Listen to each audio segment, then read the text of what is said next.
Chapter XVI. Feeling against Sparta in Peloponnese. League of the Mantineans, Eleans, Argives, and Athenians. Battle of Mantinea, and breaking up of the league. After the treaty and the alliance between the Lacedaemonians and Athenians, concluded after the 10 Years' War, in the ephorate of Pleistolas at Lacedaemon, and the archonship of Alcaeus at Athens, the states which had accepted them were at peace. But the Corinthians and some of the cities in Peloponnese trying to disturb the settlement, a fresh agitation was instantly commenced by the allies against Lacedaemon. Further, the Lacedaemonians, as time went on, became suspected by the Athenians through their not performing some of the provisions in the treaty. And though for 6 years and 10 months they abstained from invasion of each other's territory, yet a broad and unstable armistice did not prevent either party doing the other the most effectual injury, until they were finally obliged to break the treaty made after the 10 Years' War and to have recourse to open hostilities. The history of this period has been also written by the same Thucydides, an Athenian, in the chronological order of events by summers and winters, to the time when the Lacedaemonians and their allies put an end to the Athenian Empire and took the long walls and Piraeus. The war had then lasted for 27 years in all. Only a mistaken judgment can object to including the interval of treaty and the war. Looked at by the light of facts, it cannot, it will be found, be rationally considered a state of peace, where neither party either gave or got back all that they had agreed, apart from the violations of it which occurred on both sides in the Mantinean and Epidamnus wars and other instances, and the fact that the allies in the direction of Thrace were in as open hostility as ever, while the Boeotians had only a truce renewed every 10 days. So that the first 10 Years' War, the treacherous armistice that followed it, and the subsequent war will, calculating by the seasons, be found to make up the number of years which I have mentioned, with the difference of a few days, and to afford an instance of faith in oracles being for once justified by the event. I certainly all along remember from the beginning to the end of the war, its being commonly declared that it would last thrice 9 years. I lived through the whole of it, being of an age to comprehend events, and giving my attention to them in order to know their exact truth about them. It was also my fate to be an exile from my country for 20 years after my command at Amphipolis, and being present with both parties, and more especially with the Peloponnesians by reason of my exile, I had leisure to observe affairs somewhat particularly. I will accordingly now relate the differences that arose after the 10 Years' War, the breach of the treaty, and the hostilities that followed. After the conclusion of the 50 years' truce and of the subsequent alliance, the embassies from Peloponnese, which had been summoned for this business, returned from Lacedaemon. The rest went straight home, but the Corinthians first turned aside to Argos and opened negotiations with some of the men in office there, pointing out that Lacedaemon could have no good end in view, but only the subjugation of Peloponnese, or she would never have entered into treaty and alliance with the once detested Athenians, and that the duty of consulting for the safety of Peloponnese had now fallen upon Argos, who should immediately pass a decree inviting any Hellenic state that chose. Such state being independent and accustomed to meet fellow powers upon the fair and equal ground of law and justice, to make a defensive alliance with the Argives, appointing a few individuals with plenipotentiary powers, instead of making the people the medium of negotiation, in order that, in the case of an applicant being rejected, the fact of his overtures might not be made public. They said that many would come over from hatred of the Lacedaemonians. After this explanation of their views, the Corinthians returned home. The persons with whom they had communicated reported the proposal to their government and people, and the Argives passed the decree and chose 12 men to negotiate an alliance for any Hellenic state that wished it, except Athens and Lacedaemon, neither of which should be able to join without reference to the Argive people. Argos came into the plan the more readily because she saw that war with Lacedaemon was inevitable, the truce being on the point of expiring, and also because she hoped to gain the supremacy of Peloponnese. For at this time, Lacedaemon had sunk very low in public estimation because of her disasters, while the Argives were in a most flourishing condition, having taken no part in the Attic War, but having on the contrary profited largely by their neutrality. The Argives accordingly prepared to receive into alliance any of the Hellenes that desired it. The Mantineans and their allies were the first to come over through fear of the Lacedaemonians. Having taken advantage of the war against Athens to reduce a large part of Arcadia into subjection, they thought that Lacedaemon would not leave them undisturbed in their conquests, now that she had leisure to interfere, and consequently gladly turned to a powerful city like Argos, the historical enemy of the Lacedaemonians, and a sister democracy. Upon the defection of Mantinea, the rest of Peloponnese at once began to agitate the propriety of following her example, conceiving that the Mantineans not have changed sides without good reason. Besides which they were angry with Lacedaemon among other reasons for having inserted in the treaty with Athens that it should be consistent with their oaths for both parties, Lacedaemonians and Athenians, to add to or take away from it according to their discretion. It was this clause that was the real origin of the panic in Peloponnese, by exciting suspicions of a Lacedaemonian and Athenian combination against their liberties. Any alteration should properly have been made conditional upon the consent of the whole body of the allies. With these apprehensions, there was a very general desire in each state to place itself in alliance with Argos. In the meantime, the Lacedaemonians, perceiving the agitation going on in Peloponnese, and that Corinth was the author of it, and was herself about to enter into alliance with the Argives, sent ambassadors thither in the hope of preventing what was in contemplation. They accused her of having brought it all about, and told her that she could not desert Lacedaemon and become the ally of Argos, without adding violation of her oaths to the crime which she had already committed in not accepting the treaty with Athens, when it had been expressly agreed that the decision of the majority of the allies should be binding, unless the gods or heroes stood in the way.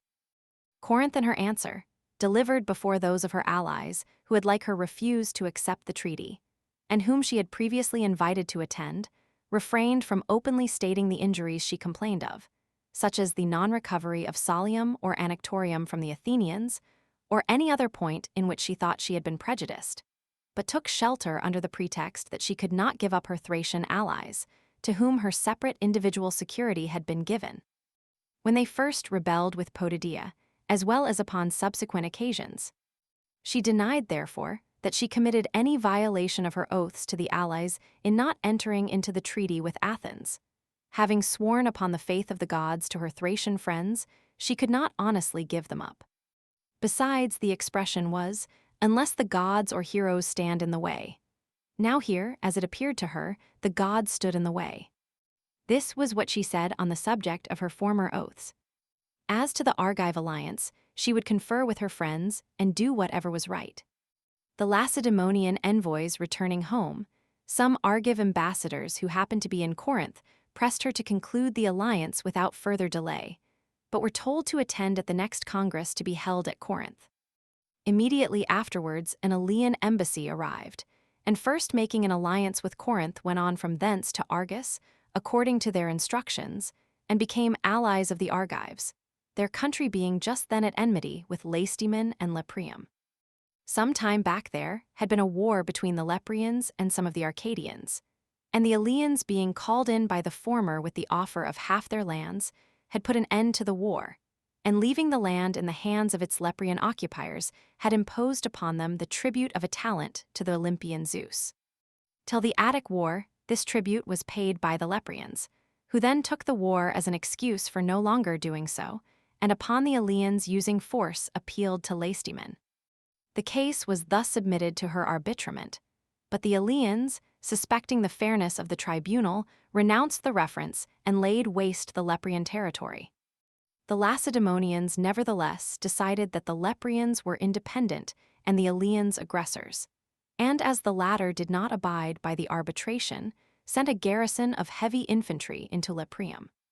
Upon this, the Aleians, holding that Lacedaemon had received one of their rebel subjects, put forward the convention providing that each confederate should come out of the Attic War in possession of what he had when he went into it, and considering that justice had not been done them went over to the Argives, and now made the alliance through their ambassadors, who had been instructed for that purpose.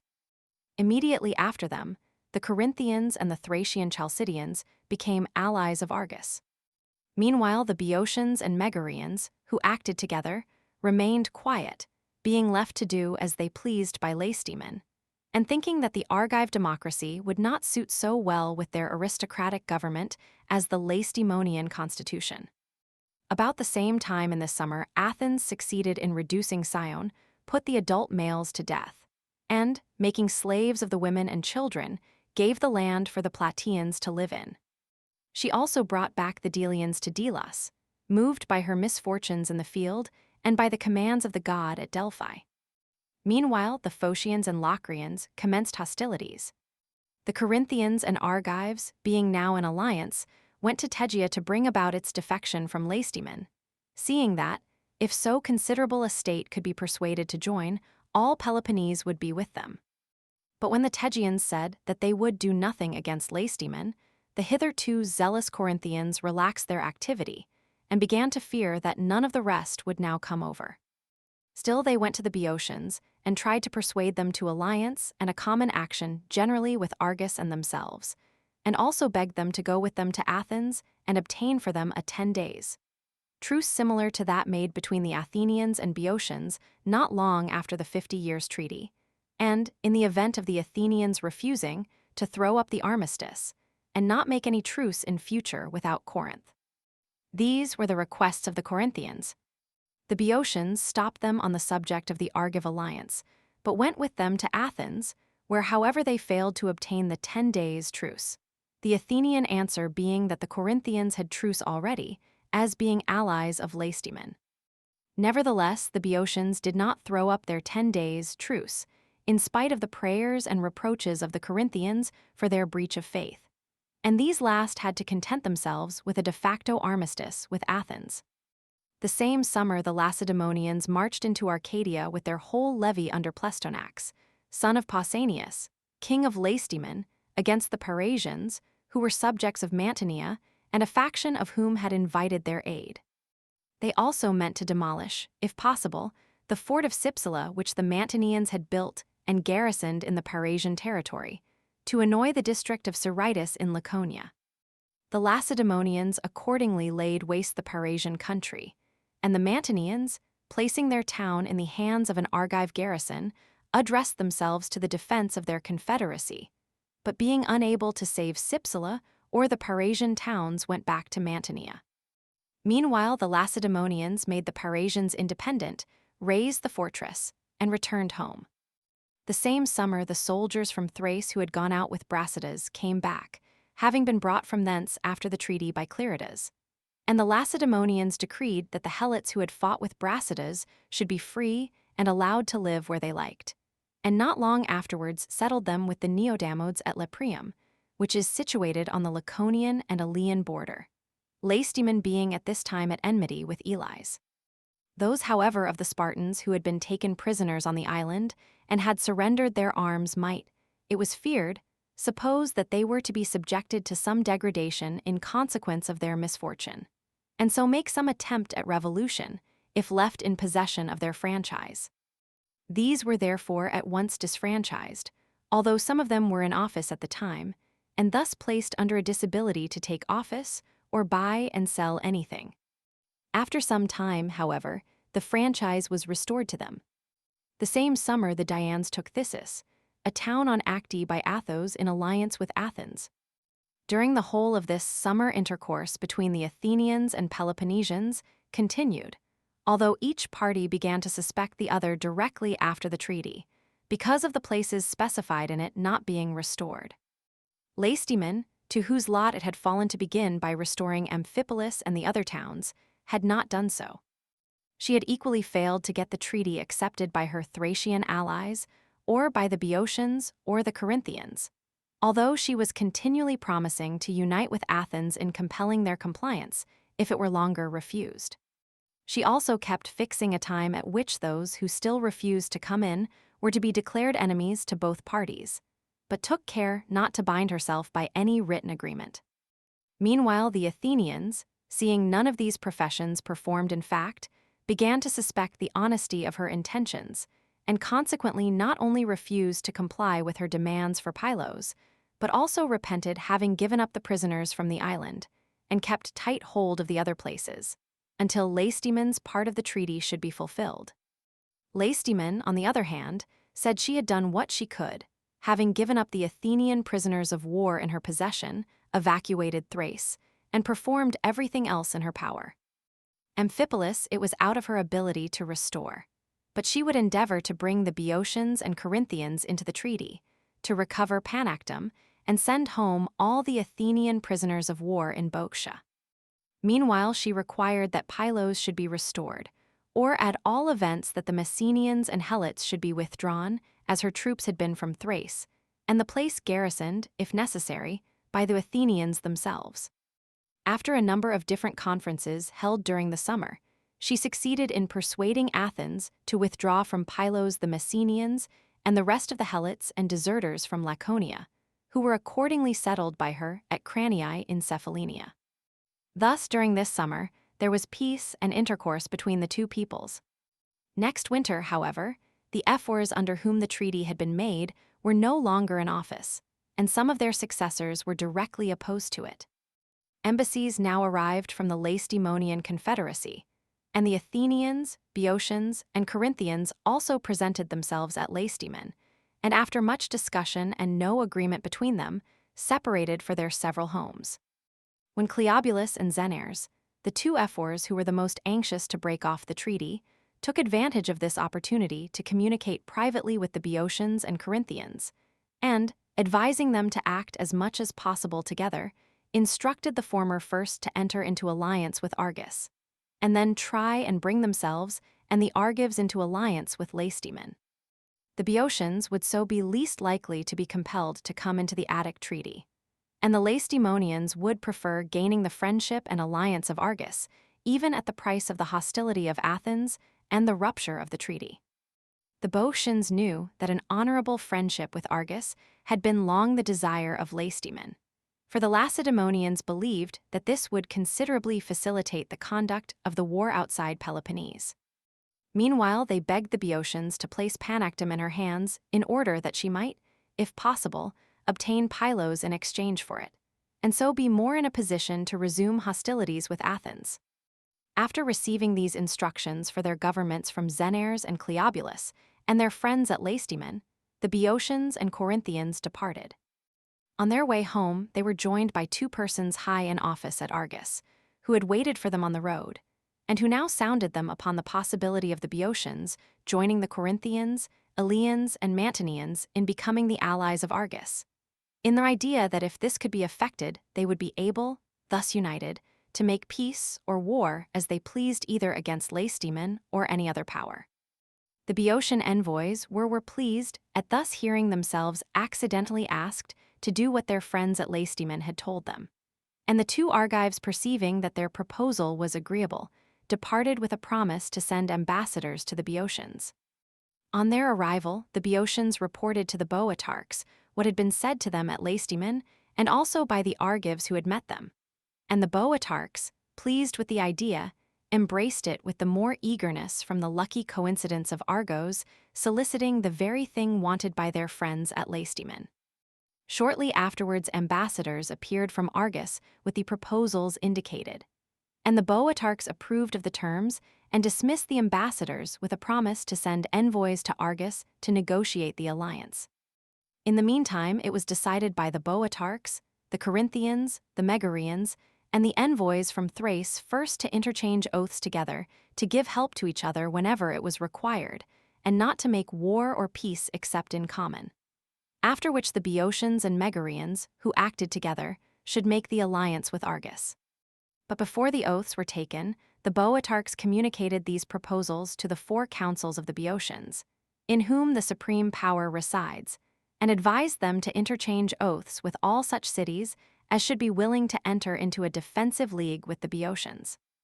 But the members of the Boeotian councils refused their assent to the proposal, being afraid of offending Lacedaemon by entering into a league with the deserter Corinth. The Boeotarchs not having acquainted them with what had passed at Lacedaemon, and with the advice given by Cleobulus and Xenares, and the Boeotian partisans there, namely, that they should become allies of Corinth and Argos as a preliminary to a junction with Lacedaemon. Fancying that, even if they should say nothing about this, the councils would not vote against what had been decided and advised by the Boeotarchs, This difficulty arising, the Corinthians and the envoys from Thrace departed without anything having been concluded, and the Boeotarchs, who had previously intended, after carrying this, to try and effect the alliance with Argos, now omitted to bring the Argive question before the councils, or to send to Argos the envoys whom they had promised, and a general coldness and delay ensued in the matter. In this same winter, Messaiberna was assaulted and taken by the Olynthians, having an Athenian garrison inside it. All this while negotiations had been going on between the Athenians and Lacedaemonians about the conquests still retained by each, and Lacedaemon, hoping that if Athens were to get back Panactum from the Boeotians, she might herself recover Pylos, now sent an embassy to the Boeotians, and begged them to place Panactum and their Athenian prisoners in her hands, in order that she might exchange them for Pylos. This the Boeotians refused to do, unless Lacedaemon made a separate alliance with them, as she had done with Athens. Lacedaemon knew that this would be a breach of faith to Athens, as it had been agreed that neither of them should make peace or war without the other, yet wishing to obtain Panactum, which she hoped to exchange for Pylos. And the party who pressed for the dissolution of the treaty strongly affecting the Boeotian connection, she at length concluded the alliance just as winter gave way to spring, and Panactum was instantly raised. And so the 11th year of the war ended. In the first days of the summer following, the Argives, seeing that the promised ambassadors from Boeotia did not arrive, and that Panactum was being demolished, and that a separate alliance had been concluded between the Boeotians and Lacedaemonians, began to be afraid that Argos might be left alone, and all the confederacy go over to Lacedaemon. They fancied that the Boeotians had been persuaded by the Lacedaemonians to raise Panactum and to enter into the treaty with the Athenians, and that Athens was privy to this arrangement, and even her alliance, therefore, no longer open to them, a resource which they had always counted upon by reason of the dissensions existing in the event of the non-continuance of their treaty with Lacedaemon. In this strait the Argives, afraid that, as the result of refusing to renew the treaty with Lacedaemon and of aspiring to the supremacy in Peloponnese, they would have the Lacedaemonians, Tegeans, Boeotians, and Athenians on their hands all at once, now hastily sent off Eustrophus and Aeson, who seemed the persons most likely to be acceptable, as envoys to Lacedaemon, with the view of making as good a treaty as they could with the Lacedaemonians, upon such terms as could be got, and being left in peace. Having reached Lacedaemon, their ambassadors proceeded to negotiate the terms of the proposed treaty. What the Argives first demanded was that they might be allowed to refer to the arbitration of some state or private person the question of the Silurian land, a piece of frontier territory about which they have always been disputing, and which contains the towns of Thyrea and Anthene, and is occupied by the Lacedaemonians. The Lacedaemonians at first said that they could not allow this point to be discussed, but were ready to conclude upon the old terms. Eventually, however, the Argive ambassadors succeeded in obtaining from them this concession. For the present there was to be a truce for 50 years, but it should be competent for either party, there being neither plague nor war in Lacedaemon or Argos, to give a formal challenge and decide the question of this territory by battle, as on a former occasion, when both sides claimed the victory, pursuit not being allowed beyond the frontier of Argos or Lacedaemon.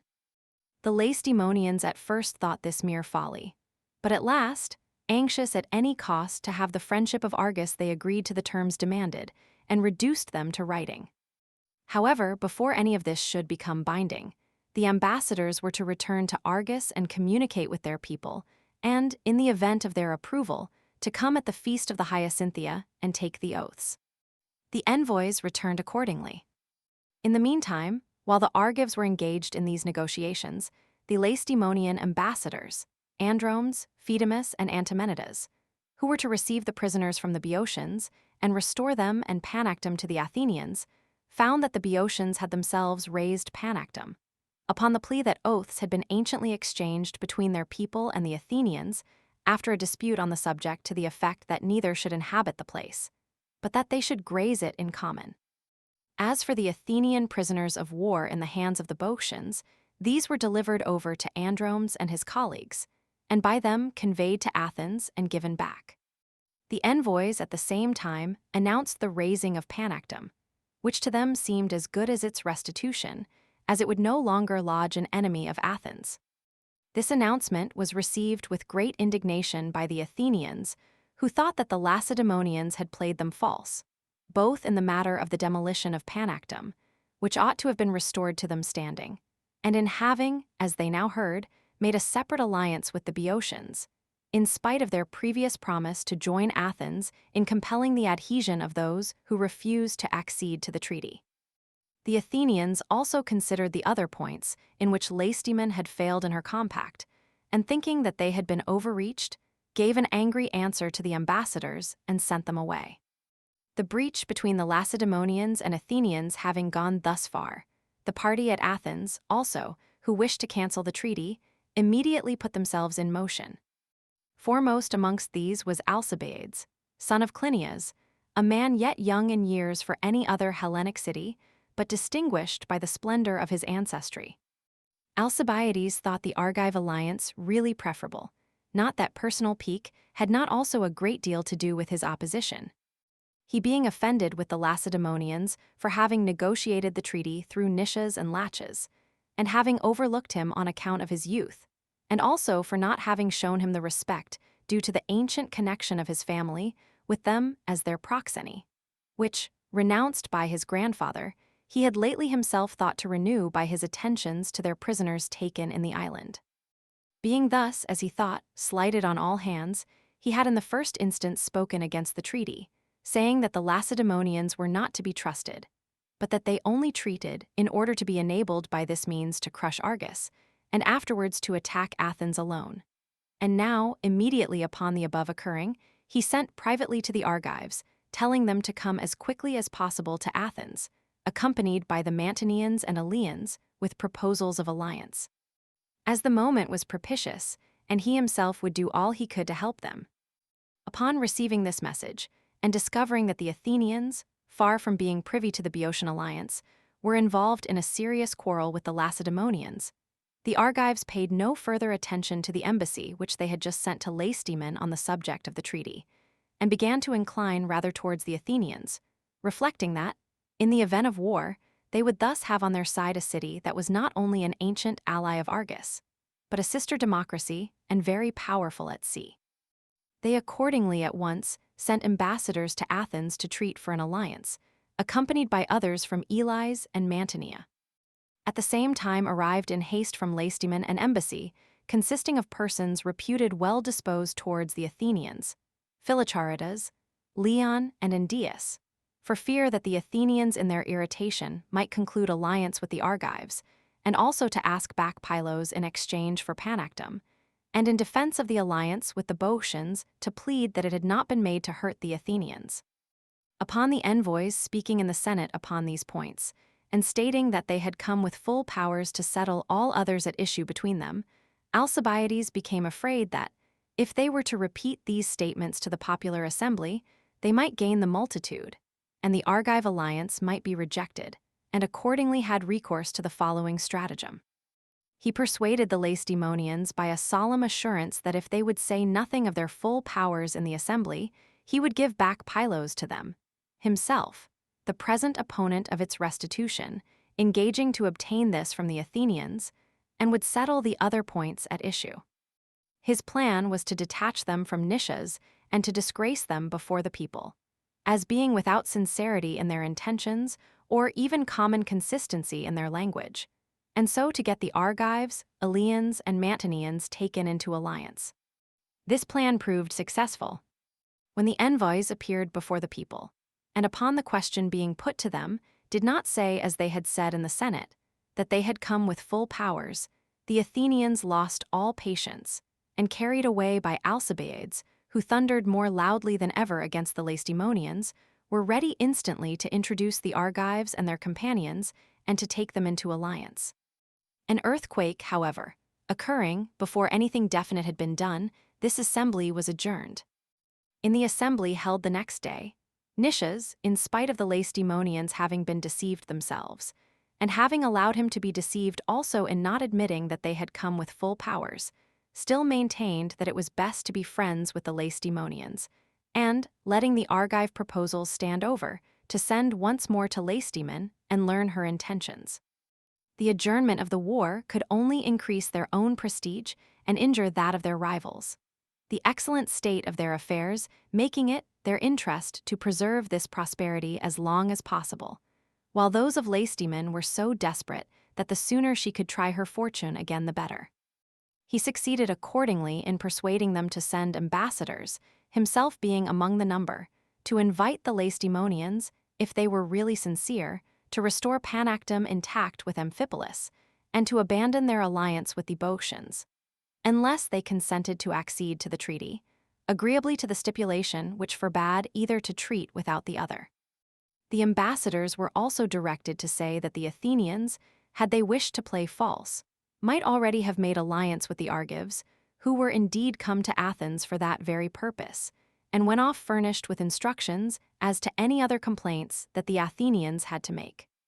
Having reached Lacedaemon, they communicated their instructions, and concluded by telling the Lacedaemonians that, unless they gave up their alliance with the Boeotians, in the event of their not acceding to the treaty, the Athenians for their part would ally themselves with the Argives and their friends.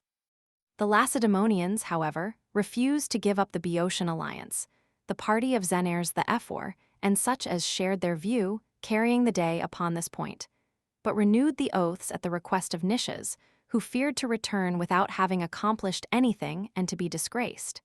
As was indeed his fate, he being held the author of the treaty with Lacedaemon.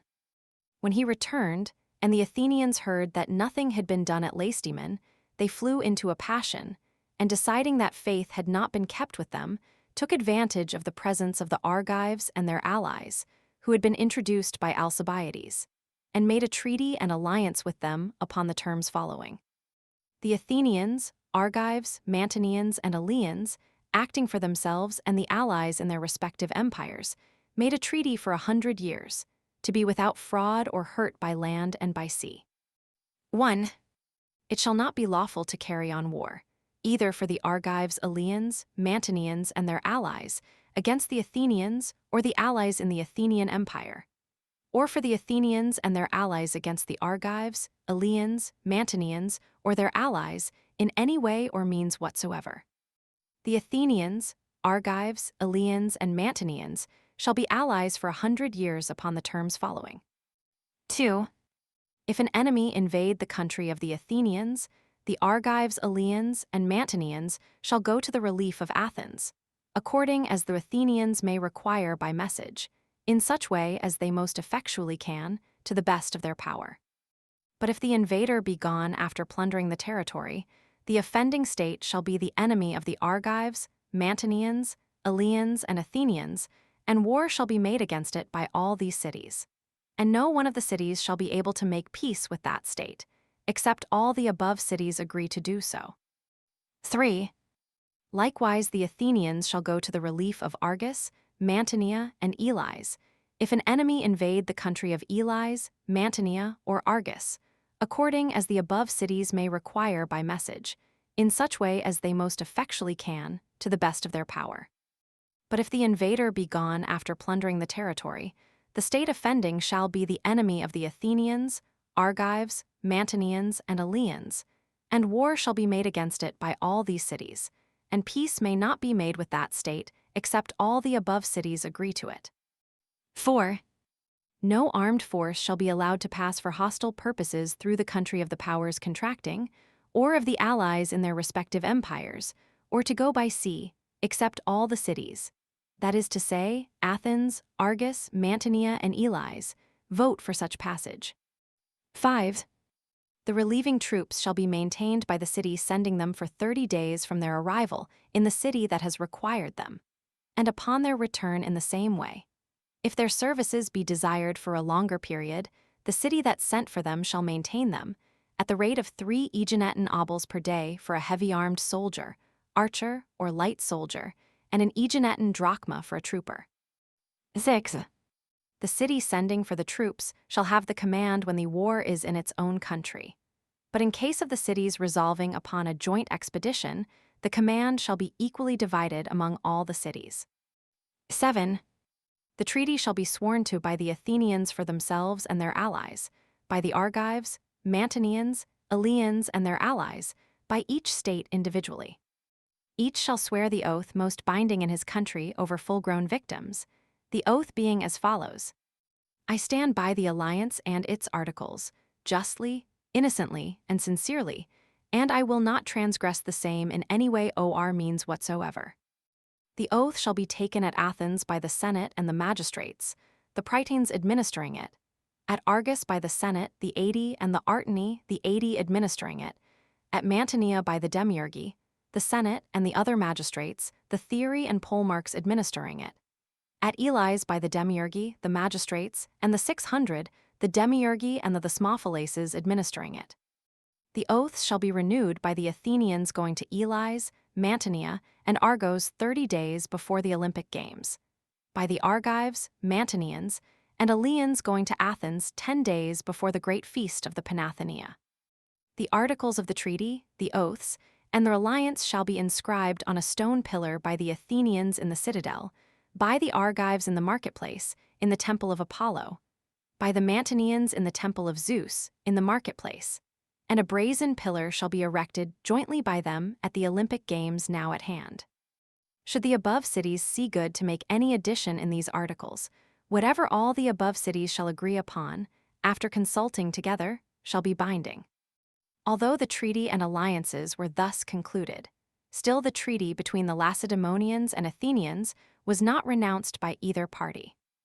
Meanwhile, Corinth, although the ally of the Argives, did not accede to the new treaty, any more than she had done to the alliance, defensive and offensive, formed before this between the Eleans, Argives, and Mantineans, when she declared herself content with the first alliance, which was defensive only, and which bound them to help each other, but not to join in attacking any.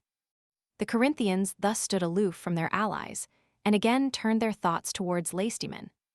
At the Olympic Games, which were held this summer, and in which the Arcadian Androsthenes was victor the first time in the wrestling and boxing, the Lacedaemonians were excluded from the temple by the Eleans, and thus prevented from sacrificing or contending, for having refused to pay the fine specified in the Olympic law imposed upon them by the Eleans, who alleged that they had attacked Fort Phaeacus and sent heavy infantry of theirs into Lepreum during the Olympic truce. The amount of the fine was 2,000 minae, 2 for each heavy-armed soldier, as the law prescribes. The Lacedaemonians sent envoys and pleaded that the imposition was unjust, saying that the truce had not yet been proclaimed at Lacedaemon when the heavy infantry were sent off. But the Eleans affirmed that the armistice with them had already begun, they proclaim it first among themselves, and that the aggression of the Lacedaemonians had taken them by surprise while they were living quietly as in time of peace, and not expecting anything. Upon this the Lacedaemonians submitted, that if the Eleans really believed that they had committed an aggression, it was useless after that to proclaim the truce at Lacedaemon. But they had proclaimed it notwithstanding, as believing nothing of the kind, and from that moment the Lacedaemonians had made no attack upon their country. Nevertheless, the Eleans adhered to what they had said, that nothing would persuade them that an aggression had not been committed. If, however, the Lacedaemonians would restore Lepreum, they would give up their own share of the money and pay that of the god for them. As this proposal was not accepted, the Eleans tried a second. Instead of restoring Lepreum, if this was objected to, the Lacedaemonians should ascend the altar of the Olympian Zeus, as they were so anxious to have access to the temple, and swear before the Hellenes that they would surely pay the fine at a later day. This being also refused, the Lacedaemonians were excluded from the temple, the sacrifice, and the games, and sacrificed at home, the Lepreans being the only other Hellenes who did not attend. Still the Eleans were afraid of the Lacedaemonians sacrificing by force, and kept guard with a heavy-armed company of their young men, being also joined by 1,000 Argives, the same number of Mantineans, and by some Athenian cavalry who stayed at Harpana during the feast. Great fears were felt in the assembly of the Lacedaemonians coming in arms, especially after Lichas, son of Arcesilaus, a Lacedaemonian, had been scourged on the course by the umpires, because, upon his horses being the winners, and the Boeotian people being proclaimed the victor on account of his having no right to enter, he came forward on the course and crowned the charioteer, in order to show that the chariot was his. After this incident all were more afraid than ever, and firmly looked for a disturbance. The Lacedaemonians, however, kept quiet and let the feast pass by, as we have seen. After the Olympic Games, the Argives and the allies repaired to Corinth to invite her to come over to them. There they found some Lacedaemonian envoys, and a long discussion ensued, which after all ended in nothing, as an earthquake occurred, and they dispersed to their different homes. Summer was now over. The winter following a battle took place between the Heracleots in Trachinia and the Aeneanians, Dolopians, Malians, and certain of the Thessalians, all tribes bordering on and hostile to the town, which directly menaced their country. Accordingly, after having opposed and harassed it from its very foundation by every means in their power, they now in this battle defeated the Heracleots, Xenares, son of Cnides, their Lacedaemonian commander, being among the slain. Thus the winter ended, and the 12th year of this war ended also. After the battle, Heraclea was so terribly reduced that in the first days of the summer following, the Boeotians occupied the place, and sent away the Lacedaemonian Aegisipidas for misgovernment, fearing that the town might be taken by the Athenians while the Lacedaemonians were distracted with the affairs of Peloponnese. The Lacedaemonians, nevertheless, were offended with them for what they had done. The same summer Alcibiades, son of Clinias, now one of the generals at Athens, in concert with the Argives and the allies, went into Peloponnese with a few Athenian heavy infantry and archers, and some of the allies in those parts whom he took up as he passed. And with this army marched here and there through Peloponnese, and settled various matters connected with the alliance, and among other things induced the Patrians to carry their walls down to the sea, intending himself also to build a fort near the Achaean Rhium. However, the Corinthians and Sicyonians, and all others who would have suffered by its being built, came up and hindered him. The same summer war broke out between the Epidaurians and Argives. The pretext was that the Epidaurians did not send an offering for their pasture land to Apollo Pythias, as they were bound to do, the Argives having the chief management of the temple. But apart from this pretext, Alcibiades and the Argives were determined, if possible, to gain possession of Epidaurus, and thus to ensure the neutrality of Corinth and give the Athenians a shorter passage for their reinforcements from Aegina than if they had to sail round Silium. The Argives accordingly prepared to invade Epidaurus by themselves, to exact the offering. About the same time, the Lacedaemonians marched out with all their people to Leuctra upon their frontier, opposite to Mount Lycaeum, under the command of Agis, son of Archidamus, without anyone knowing their destination, not even the cities that sent the contingents. The sacrifices, however, for crossing the frontier not proving propitious, the Lacedaemonians returned home themselves, and sent word to the allies to be ready to march after the month ensuing, which happened to be the month of Carneus, a holy time for the Dorians. Upon the retreat of the Lacedaemonians, the Argives marched out on the last day, but 3 of the month before Carneus, and keeping this as the day during the whole time that they were out, invaded and plundered Epidaurus. The Epidaurians summoned their allies to their aid, some of whom pleaded the month as an excuse. Others came as far as the frontier of Epidaurus, and there remained inactive. While the Argives were in Epidaurus embassies from the cities assembled at Mantinea, upon the invitation of the Athenians. The conference having begun, the Corinthian Euphemidas said that their actions did not agree with their words. While they were sitting deliberating about peace, the Epidaurians and their allies and the Argives were arrayed against each other in arms. Deputies from each party should first go and separate the armies, and then the talk about peace might be resumed. In compliance with this suggestion, they went and brought back the Argives from Epidaurus, and afterwards reassembled, but without succeeding any better in coming to a conclusion.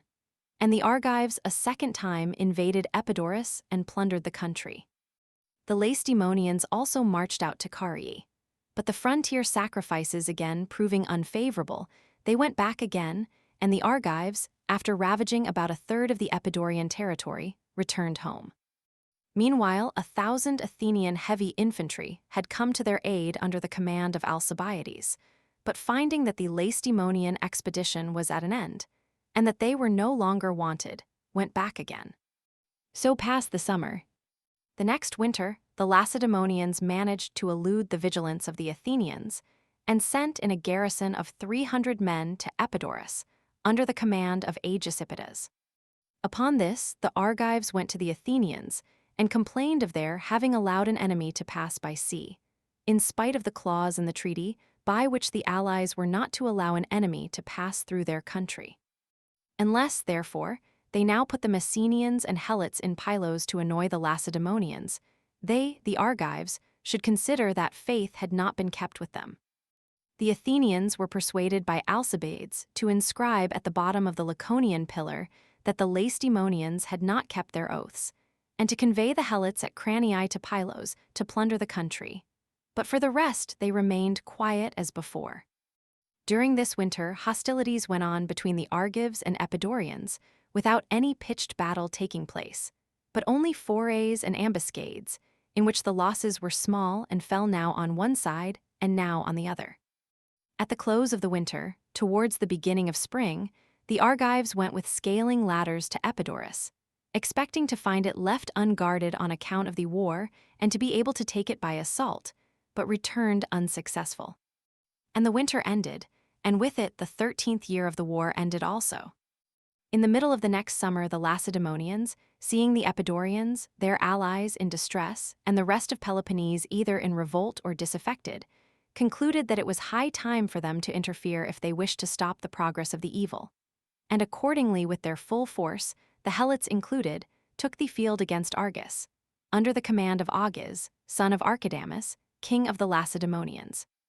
The Tegeans and the other Arcadian allies of Lacedaemon joined in the expedition. The allies from the rest of Peloponnese and from outside mustered at Phlius. The Boeotians with 5,000 heavy infantry and as many light troops, and 500 horse and the same number of dismounted troopers. The Corinthians with 2,000 heavy infantry, the rest more or less as might happen, and the Phliasians with all their forces, the army being in their country. The preparations of the Lacedaemonians from the first had been known to the Argives, who did not, however, take the field until the enemy was on his road to join the rest at Phlius. Reinforced by the Mantineans with their allies, and by 3,000 Aleian heavy infantry, they advanced and fell in with the Lacedaemonians at Methydrium in Arcadia. Each party took up its position upon a hill, and the Argives prepared to engage the Lacedaemonians while they were alone. But Agis eluded them by breaking up his camp in the night, and proceeded to join the rest of the allies at Phlius. The Argives, discovering this at daybreak, marched first to Argos and then to the Nemean road, by which they expected the Lacedaemonians and their allies would come down. However, Agis, instead of taking this road as they expected, gave the Lacedaemonians, Arcadians, and Epidaurians their orders, and went along another difficult road, and descended into the plain of Argos.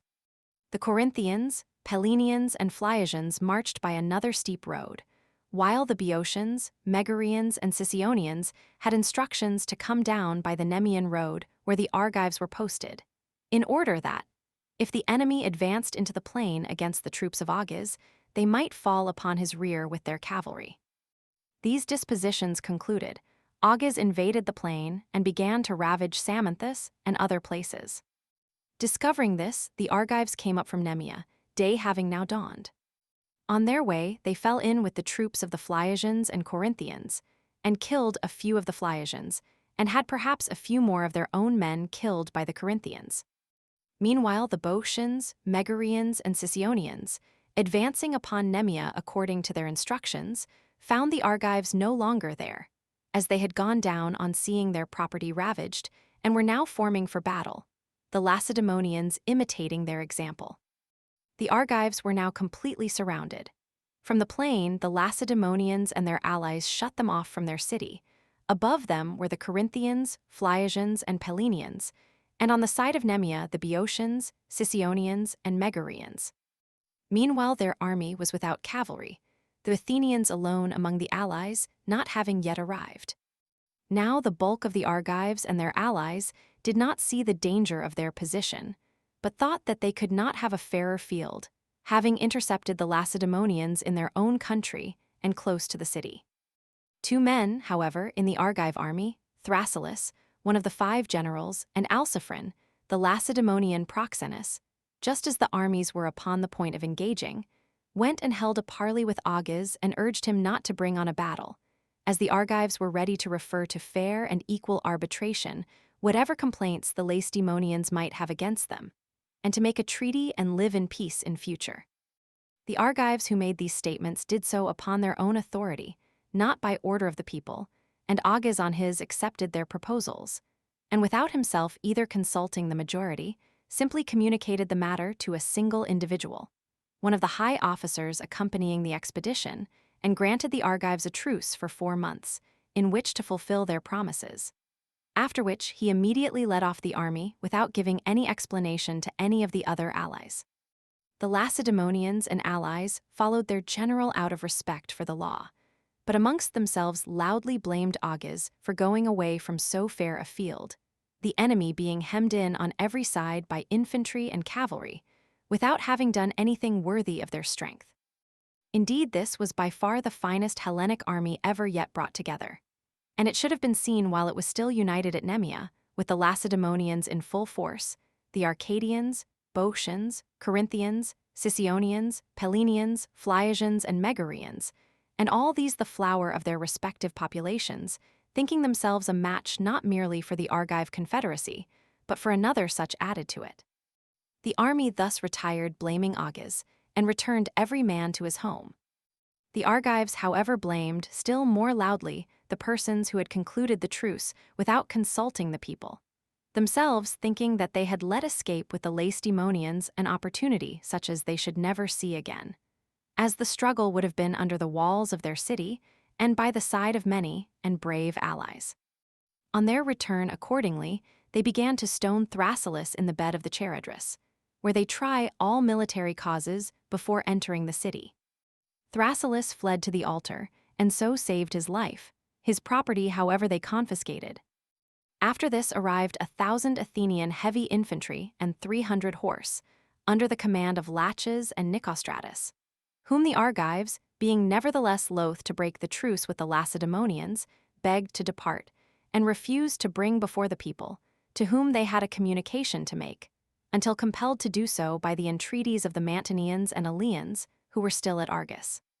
The Athenians, by the mouth of Alcibiades, their ambassador there present, told the Argives and the allies that they had no right to make a truce at all without the consent of their fellow confederates, and now that the Athenians had arrived so opportunely, the war ought to be resumed. These arguments proving successful with the allies, they immediately marched upon Orchomenos, all except the Argives, who, although they had consented like the rest, stayed behind at first, but eventually joined the others. They now all sat down and besieged Orchomenos, and made assaults upon it, one of their reasons for desiring to gain this place being that hostages from Arcadia had been lodged there by the Lacedaemonians. The Orchomenians, alarmed at the weakness of their wall and the numbers of the enemy, and at the risk they ran of perishing before relief arrived, capitulated upon condition of joining the League, of giving hostages of their own to the Mantineans, and giving up those lodged with them by the Lacedaemonians. Orchomenos thus secured, the allies now consulted as to which of the remaining places they should attack next. The Eleans were urgent for Lepreum, the Mantineans for Tegea, and the Argives and Athenians giving their support to the Mantineans, the Eleans went home in a rage at their not having voted for Lepreum, while the rest of the allies made ready at Mantinea for going against Tegea, which a party inside had arranged to put into their hands. Meanwhile, the Lacedaemonians, upon their return from Argos after concluding the 4 months' truce, vehemently blamed Agis for not having subdued Argos, after an opportunity such as they thought they had never had before. For it was no easy matter to bring so many and so good allies together. But when the news arrived of the capture of Orchomenos, they became more angry than ever, and, departing from all precedent, in the heat of the moment had almost decided to raise his house, and to fine him 10,000 drachmae. Agis, however, entreated them to do none of these things, promising to atone for his fault by good service in the field, failing which they might then do to him whatever they pleased. And they accordingly abstained from raising his house or fining him as they had threatened to do, and now made a law hitherto unknown at Lacedaemon, attaching to him 10 Spartans as counselors, without whose consent he should have no power to lead an army out of the city. At this juncture arrived word from their friends in Tegea that, unless they speedily appeared, Tegea would go over from them to the Argives and their allies, if it had not gone over already. Upon this news, a force marched out from Lacedaemon, of the Spartans and Helots and all their people, and that instantly and upon a scale never before witnessed. Advancing to Orstheum in Maenalia, they directed the Arcadians in their league to follow close after them to Tegea, and going on themselves as far as Orstheum, from thence sent back the sixth part of the Spartans, consisting of the oldest and youngest men, to guard their homes, and with the rest of their army arrived at Tegea, where their Arcadian allies soon after joined them. Meanwhile they sent to Corinth, to the Boeotians, the Phocians, and Locrians, with orders to come up as quickly as possible to Mantinea. These had but short notice, and it was not easy except all together, and after waiting for each other, to pass through the enemy's country, which lay right across and blocked up the line of communication. Nevertheless, they made what haste they could. Meanwhile, the Lacedaemonians, with the Arcadian allies that had joined them, entered the territory of Mantinea, and encamping near the temple of Heracles, began to plunder the country. Here they were seen by the Argives and their allies, who immediately took up a strong and difficult position and formed in order of battle. The Lacedaemonians at once advanced against them, and came on within a stone's throw or javelin's cast, when one of the older men, seeing the enemy's position to be a strong one, hallooed to Agis that he was minded to cure one evil with another, meaning that he wished to make amends for his retreat, which had been so much blamed from Argos by his present untimely precipitation. Meanwhile Agis, whether in consequence of this halloo or of some sudden new idea of his own, quickly led back his army without engaging, and entering the Tegean territory, began to turn off into that of Mantinea the water about which the Mantineans and Tegeans are always fighting, on account of the extensive damage it does to whichever of the two countries it falls into. His object in this was to make the Argives and their allies come down from the hill, to resist the diversion of the water, as they would be sure to do when they knew of it, and thus to fight the battle in the plain. He accordingly stayed that day where he was, engaged in turning off the water. The Argives and their allies were at first amazed at the sudden retreat of the enemy after advancing so near, and did not know what to make of it. But when he had gone away and disappeared, without their having stirred to pursue him, they began anew to find fault with their generals, who had not only let the Lacedaemonians get off before, when they were so happily intercepted before Argos, but who now again allowed them to run away without anyone pursuing them, and to escape at their leisure while the Argive army was leisurely betrayed. The generals, half stunned for the moment, afterwards led them down from the hill and went forward and encamped in the plain, with the intention of attacking the enemy. The next day the Argives and their allies formed in the order in which they meant to fight, if they chanced to encounter the enemy. And the Lacedaemonians, returning from the water to their old encampment by the temple of Heracles, suddenly saw their adversaries close in front of them, all in complete order, and advanced from the hill. A shock like that of the present moment the Lacedaemonians do not ever remember to have experienced.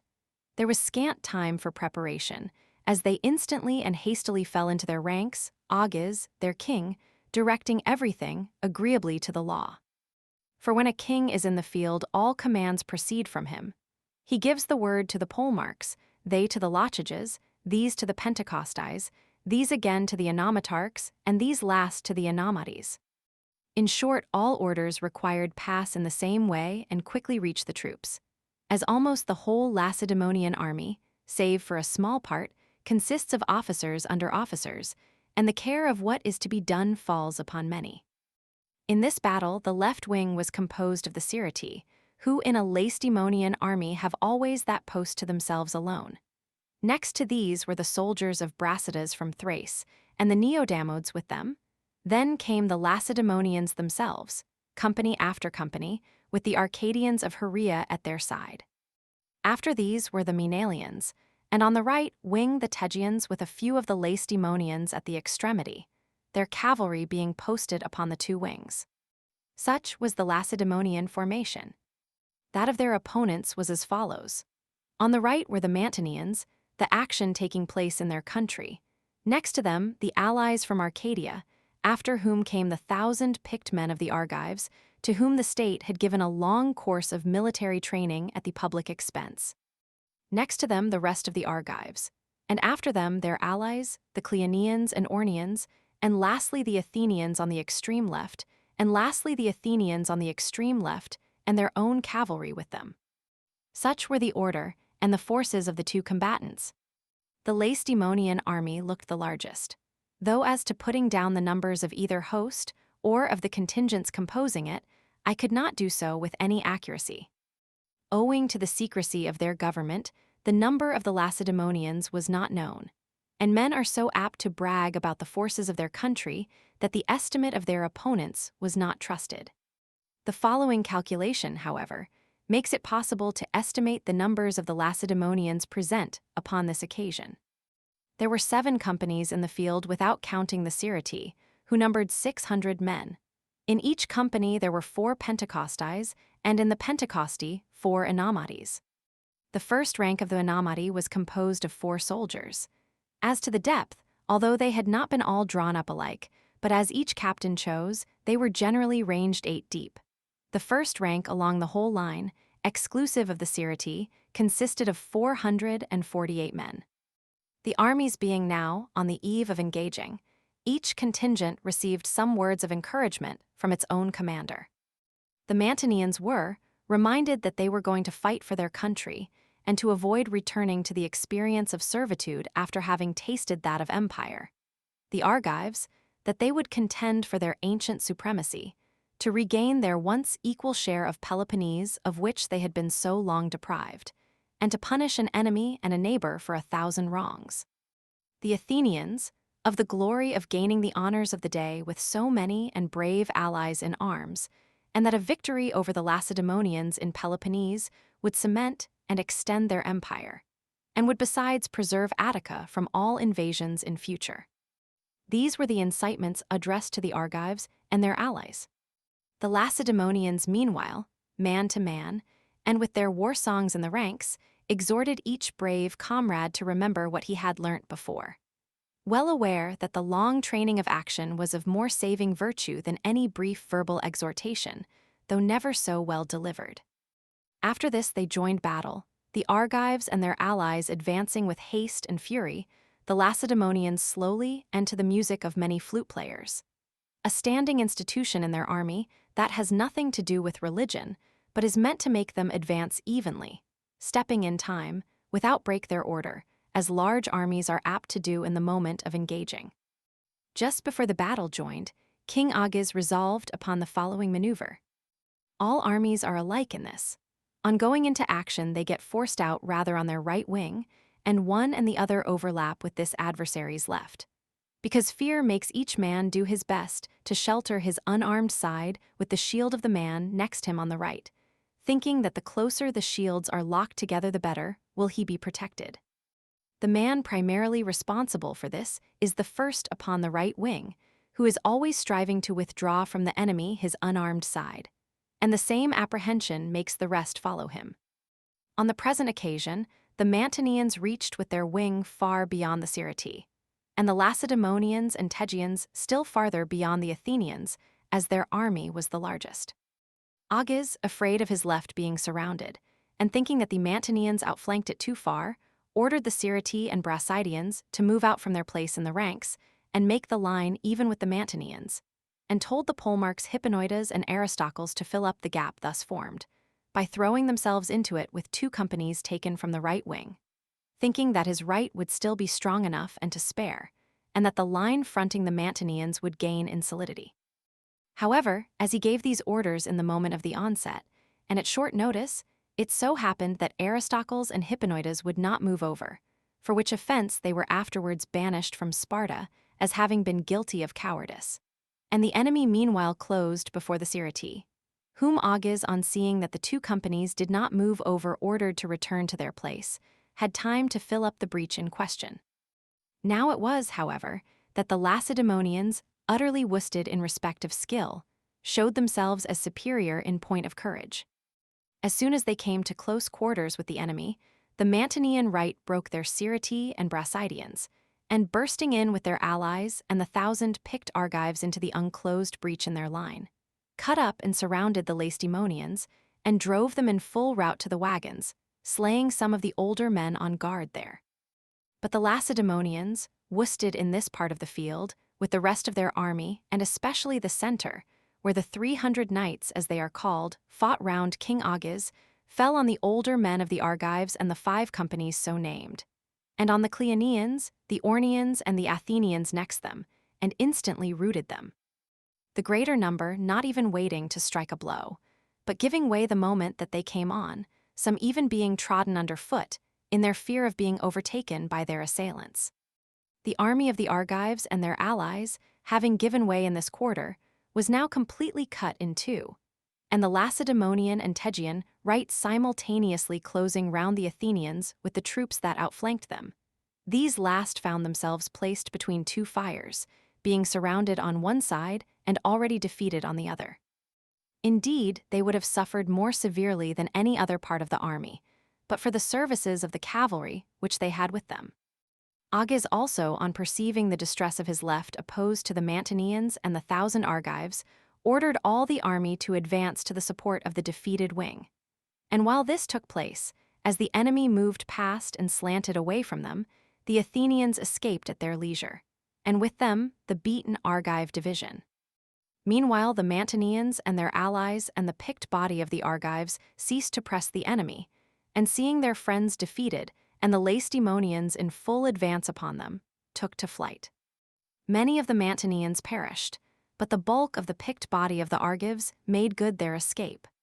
The flight and retreat, however, were neither hurried nor long, the Lacedaemonians fighting long and stubbornly until the rout of their enemy, but that once effected, pursuing for a short time and not far. Such was the battle, as nearly as possible as I have described it, the greatest that had occurred for a very long while among the Hellenes, and joined by the most considerable states. The Lacedaemonians took up a position in front of the enemy's dead, and immediately set up a trophy and stripped the slain. They took up their own dead and carried them back to Tegea, where they buried them, and restored those of the enemy under truce. The Argives, Ornians, and Cleonians had 700 killed, the Mantineans 200, and the Athenians and Aeginetans also 200, with both their generals. On the side of the Lacedaemonians, the allies did not suffer any loss worth speaking of. As to the Lacedaemonians themselves, it was difficult to learn the truth. It is said, however, that there were slain about 300 of them.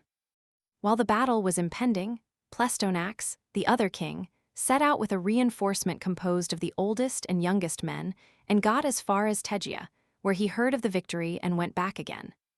The Lacedaemonians also sent and turned back the allies from Corinth and from beyond the isthmus, and returning themselves dismissed their allies and kept the Carnian holidays, which happened to be at that time. The imputations cast upon them by the Hellenes at the time, whether of cowardice on account of the disaster in the island, or of mismanagement and slowness generally, were all wiped out by this single action. Fortune, it was thought, might have humbled them, but the men themselves were the same as ever. The day before this battle, the Epidaurians with all their forces invaded the deserted Argive territory, and cut off many of the guards left there in the absence of the Argive army. After the battle, 3,000 Elean heavy infantry arriving to aid the Mantineans, and a reinforcement of 1,000 Athenians, all these allies marched at once against Epidaurus, while the Lacedaemonians were keeping the Carnia, and dividing the work among them began to build a wall round the city. The rest left off, but the Athenians finished at once the part assigned to them round Cape Harium, and having all joined in leaving a garrison in the fortification in question, they returned to their respective cities. Summer now came to an end. In the first days of the next winter, when the Carnian holidays were over, the Lacedaemonians took the field, and arriving at Tegea sent on to Argus proposals of accommodation. They had before had a party in the town desirous of overthrowing the democracy, and after the battle that had been fought, these were now far more in a position to persuade the people to listen to terms. Their plan was first to make a treaty with the Lacedaemonians, to be followed by an alliance, and after this to fall upon the commons. Lichas, son of Arcesilaus, the Argive proxenus, accordingly arrived at Argos with two proposals from Lacedaemon to regulate the conditions of war or peace, according as they preferred the one or the other. After much discussion, Alcibiades happening to be in the town, the Lacedaemonian party, who now ventured to act openly, persuaded the Argives to accept the proposal for accommodation, which ran as follows. The assembly of the Lacedaemonians agrees to treat with the Argives upon the terms following. 1. The Argives shall restore to the Orchomenians their children, and to the Maenalians their men, and shall restore the men they have in Mantinea to the Lacedaemonians. 2. They shall evacuate Epidorus and raise the fortification there. If the Athenians refuse to withdraw from Epidorus, they shall be declared enemies of the Argives and of the Lacedaemonians, and of the allies of the Lacedaemonians and the allies of the Argives. 3. If the Lacedaemonians have any children in their custody, they shall restore them every one to his city. 4. As to the offering to the god, the Argives, if they wish, shall impose an oath upon the Epidaurians, but if not, they shall swear it themselves. 5. All the cities in Peloponnese, both small and great, shall be independent according to the customs of their country. 6. If any of the powers outside Peloponnese invade Peloponnesian territory, the parties contracting shall unite to repel them, on such terms as they may agree upon, as being most fair for the Peloponnesians. 7. All allies of the Lacedaemonians outside Peloponnese shall be on the same footing as the Lacedaemonians, and the allies of the Argives shall be on the same footing as the Argives, being left in enjoyment of their own possessions. 8. This treaty shall be shown to the allies, and shall be concluded if they approve. If the allies think fit, they may send the treaty to be considered at home. The Argives began by accepting this proposal, and the Lacedaemonian army returned home from Tegea. After this intercourse was renewed between them, and not long afterwards, the same party contrived that the Argives should give up the league with the Mantineans, Eleans, and Athenians, and should make a treaty and alliance with the Lacedaemonians, which was consequently done upon the terms following. The Lacedaemonians and Argives agree to a treaty and alliance for 50 years upon the terms following. 1. All disputes shall be decided by fair and impartial arbitration agreeably to the customs of the two countries. 2. The rest of the cities in Peloponnese may be included in this treaty and alliance, as independent and sovereign, in full enjoyment of what they possess, all disputes being decided by fair and impartial arbitration, agreeably to the customs of the said cities. 3. All allies of the Lacedaemonians outside Peloponnese shall be upon the same footing as the Lacedaemonians themselves, and the allies of the Argives shall be upon the same footing as the Argives themselves, continuing to enjoy what they possess. 4. If it shall be anywhere necessary to make an expedition in common, the Lacedaemonians and Argives shall consult upon it and decide, as may be most fair for the allies. 5. If any of the cities, whether inside or outside Peloponnese, have a question whether of frontiers or otherwise, it must be settled, but if one allied city should have a quarrel with another allied city, it must be referred to some third city thought impartial by both parties. Private citizens shall have their disputes decided according to the laws of their several countries. The treaty and above alliance concluded, each party at once released everything whether acquired by war or otherwise, and thenceforth acting in common, voted to receive neither herald nor embassy from the Athenians unless they evacuated their forts and withdrew from Peloponnese, and also to make neither peace nor war with any, except jointly. Zeal was not wanting. Both parties sent envoys to the Thracian places and to Perdiccas, and persuaded the latter to join their league. Still he did not at once break off from Athens, although minded to do so upon seeing the way shown him by Argos, the original home of his family. They also renewed their old oaths with the Chalcidians and took new ones. The Argives, besides, sent ambassadors to the Athenians, bidding them evacuate the fort at Epidorus. The Athenians, seeing their own men outnumbered by the rest of the garrison, sent Demosthenes to bring them out. This general, under color of a gymnastic contest which he arranged on his arrival, got the rest of the garrison out of the place, and shut the gates behind them. Afterwards the Athenians renewed their treaty with the Epidaurians, and by themselves gave up the fortress. After the defection of Argus from the League, the Mantineans, though they held out at first, in the end finding themselves powerless without the Argives, themselves too came to terms with Lacedaemon and gave up their sovereignty over the towns. The Lacedaemonians and Argives, each 1,000 strong, now took the field together, and the former first went by themselves to Sicyon and made the government there more oligarchical than before. And then both, uniting, put down the democracy at Argus and set up an oligarchy favorable to Lacedaemon.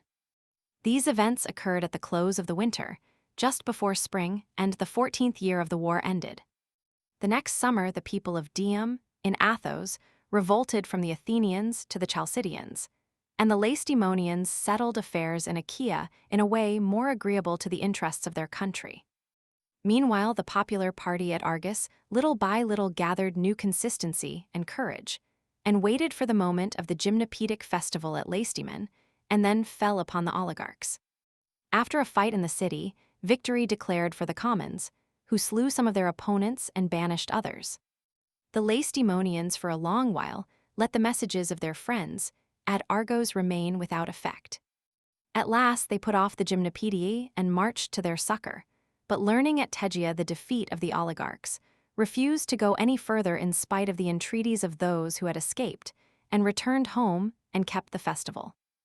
Later on, envoys arrived with messages from the Argives in the town and from the exiles, when the allies were also at Sparta.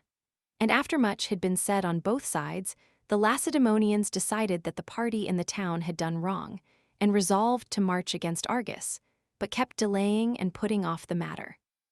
Meanwhile the commons at Argus, in fear of the Lacedaemonians, began again to court the Athenian alliance, which they were convinced would be of the greatest service to them, and accordingly proceeded to build long walls to the sea, in order that in case of a blockade by land, with the help of the Athenians, they might have the advantage of importing what they wanted by sea. Some of the cities in Peloponnese were also privy to the building of these walls, and the Argives with all their people, women and slaves not excepted, addressed themselves to the work, while carpenters and masons came to them from Athens. Summer was now over. The winter following the Lacedaemonians, hearing of the walls that were building, marched against Argus with their allies, the Corinthians excepted, being also not without intelligence in the city itself. Agis, son of Archidamus, their king, was in command. The intelligence which they counted upon within the town came to nothing. They however took and razed the walls which were being built, and after capturing the Argive town, Hyceae, and killing all the freemen that fell into their hands, went back and dispersed every man to his city. After this the Argives marched into Phlius and plundered it for harboring their exiles, most of whom had settled there, and so returned home. The same winter the Athenians blockaded Macedonia, on the score of the league entered into by Perdiccas with the Argives and Lacedaemonians, and also of his breach of his engagements on the occasion of the expedition, prepared by Athens against the Chalcidians in the direction of Thrace and against Amphipolis, under the command of Nicias, son of Niceradus, which had to be broken up mainly because of his desertion. He was therefore proclaimed an enemy. And thus the winter ended, and the 15th year of the war ended with it.